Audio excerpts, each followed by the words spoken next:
অবশেষে ইরানের পক্ষে ইহুদিবাদী শক্তির বিরুদ্ধে রুখে দাঁড়ালো ইয়েমেনের হুথি বিদ্রোহীরা। এবার কি করবে ইসরায়েল? একই সাথে ইরান সমর্থিত সশস্ত্র গোষ্ঠীগুলোর হামলা ঠেকাতে পারবে তো ইহুদিবাদীরা? কারণ ইরানকে ঘিরে ইসরায়েল যুক্তরাষ্ট্রের নতুন করে আগ্রাসন শুরুর পর প্রথমবারের মতো তেল আবিবকে লক্ষ্য করে জোরদার মিসাইল হামলা চালানোর দাবি করেছে হুথি বিদ্রোহী গোষ্ঠী। তাহলে কি মার্কিন প্রেসিডেন্ট ডোনাল্ড ট্রাম্পের যুদ্ধবিরতির স্বপ্ন ভেস্তে গেল? চলমান এই যুদ্ধের ময়দান অচিরেই কি আর শান্ত হচ্ছে না?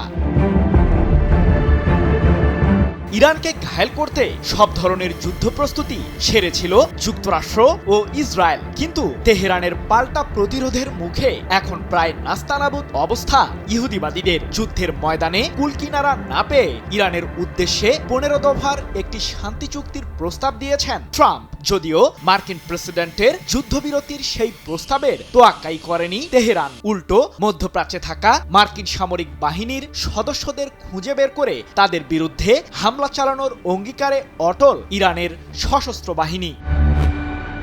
এরই মাঝে যুক্তরাষ্ট্রের 17টি সামরিক ঘাঁটিতে মিসাইল ও আত্মঘাতী ড্রোন হামলা চালিয়ে সেগুলোকে গুড়িয়ে দেওয়ার দাবি করেছে ইরান। যুদ্ধের ময়দানে যখন একাই লড়ে যেতে আর সাহস পাচ্ছিল না যুক্তরাষ্ট্র, সে মুহূর্তে পশ্চিমা সামরিক জোট ন্যাটোর সহায়তা কামনা করেন ট্রাম্প। কিন্তু বিপদের সময় মার্কিন শাসকের পাশে দাঁড়াতে পুরোপুরি অস্বীকৃতি জানিয়েছে ন্যাটো, যার কারণে হতাশ হয়ে পড়েছেন ট্রাম্প।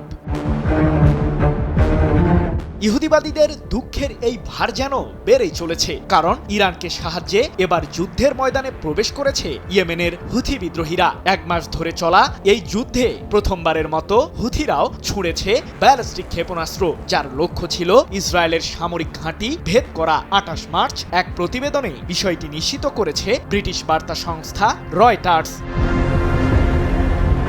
মধ্যপ্রাচ্য জুড়ে ছড়িয়ে পড়া এই যুদ্ধে এখন পর্যন্ত বহু ক্ষয়ক্ষতি হয়েছে। জ্বালানি সরবরাহে এ যাবৎকালের সবচেয়ে বড় সংকটে পড়েছে পুরো বিশ্ব, যার ফলে বিভিন্ন দেশের অর্থনীতির চাকা প্রায় অচল হয়ে পড়েছে। তাই তো বিশ্লেষকরা বলছেন, চলমান এই যুদ্ধে হুথিরা প্রবেশ করায় সংকটের যেন নতুন করে সূচনা হলো, যার মাধ্যমে যুদ্ধ আরও দীর্ঘায়িত হবে। যদিও সম্প্রতি মার্কিন পররাষ্ট্রমন্ত্রী মার্কো রুবিও কিছুটা ভীতির স্বরেই জানিয়েছেন, মধ্যপ্রাচ্যে চলমান যুদ্ধ থেকে যুক্তরাষ্ট্রকে গুটিয়ে আনার পরিকল্পনা করছে হোয়াইট হাউস, যার ব্যাপ্তি কয়েক মাস নয় সপ্তাহের মধ্যে শেষ করবে যুক্তরাষ্ট্র।